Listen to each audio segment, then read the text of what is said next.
So this is the fifth year we've kind of opened the Coast Guard up to show you guys some of its missions, meet some of the folks with a point of interest in the Coast Guard or military service and some of the things we do.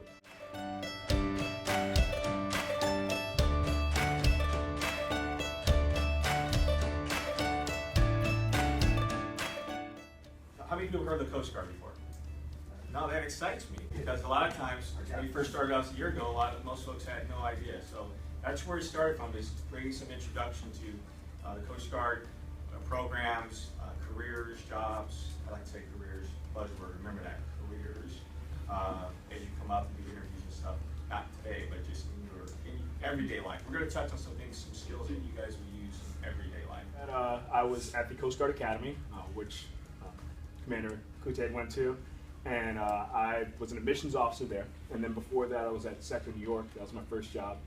And then backing all the way up, I graduated from Morehouse College. I went through the Coast Guard Sea Spy program, which is a Coast Guard scholarship program that we'll talk about a little later. And then I came into the Coast Guard.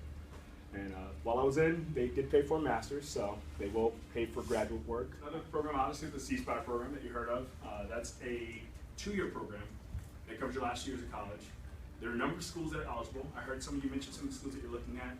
Believe it or not, there are a number of schools here in the area that are eligible. Those are classified as Hispanic serving institutions. To classify as a Hispanic serving institution, you have to have a Hispanic population over 25% for 5 consecutive years. So that actually includes the majority of schools here in Southern California. Long Beach State, I heard young man over here saying Long Beach State, that qualifies. Loyola Marymount qualifies, USC qualifies. Alabama State University. Alabama State University definitely qualifies. I went to Morehouse College, that qualifies. So there's a number of schools in California itself that qualify, as well as those around the country. Fortune to meet a fellow in the Coast Guard and in the reserves, and he said, hey, there's this officer program. I think you'd be a good fit. So I applied, and they accepted me. I went to the Coast Guard Academy, and I commissioned as an officer through that pipeline. It's called Rocky. Man, I really love it. It's really interesting, and that's what I do now, and I got about a year left in that assignment. So thanks. Glad to be here. Glad you get My story, grew up in Pennsylvania, outside of Philadelphia, and then went to college at St. Louis, graduated from St. Louis, and I actually enlisted in the Coast Guard, was enlisted for a year. Spent a year up in Duluth, Minnesota. This is my first air station, and I've been here just over 4 years. My name is Jeremy. I'm from northern Michigan, and I joined the Navy, and I didn't really know much about the Coast Guard, but fortunately the Coast Guard accepted me to an academy. So the Coast Guard took me out of the Navy and then paid me to go to school for 4 years to get a degree, and then after that they gave me 30 days of vacation and a job because the free school. These guys are enlisted members who are technical specialists and experts in their field. So AST, those are the physically fit, like commando guys who are training just to be physically fit medical specialists. The AMTs, ATs, those are the technical guys who are working and preparing the aircraft every day, and they fly with us right there in the middle of the aircraft. He's right there operating the hoist, right there at the edge. He's operating the hoist right now, picking up this rescue swimmer. And so during the day, he's working on the aircraft, fixing them.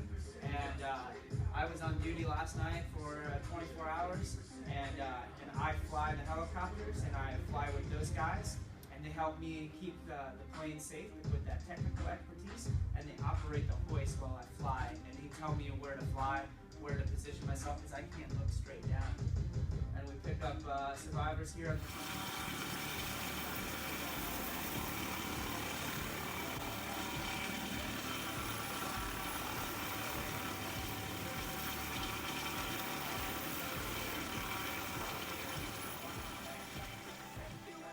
That's typically how we're going to come on the scene if we have a rescue or anything like that. So we kind of look at what's going on and kind of evaluate the circumstances, and we see the best way to either employ the swimmer or kind of put our basket down. So we have a few things. We'll carry pumps, litters, and everything else like that. And a lot of that's going to be based on the needs of the individual. If they're ambulatory, they can walk around, or if they're non-ambulatory, then they need to be in a litter. So we'll do that. But the challenging piece is not kind of doing the stuff here, but doing it out over water, at night with the standard marine layer that you see. And that's where it gets tough and challenging for MVPs and everything else. So. Thomas is 8 years old. We've been doing this for almost 6 years now. Me and him started up in Seattle, so he's a little bit slower. He's getting old. He knows the game pretty well. But this is all he wants to do.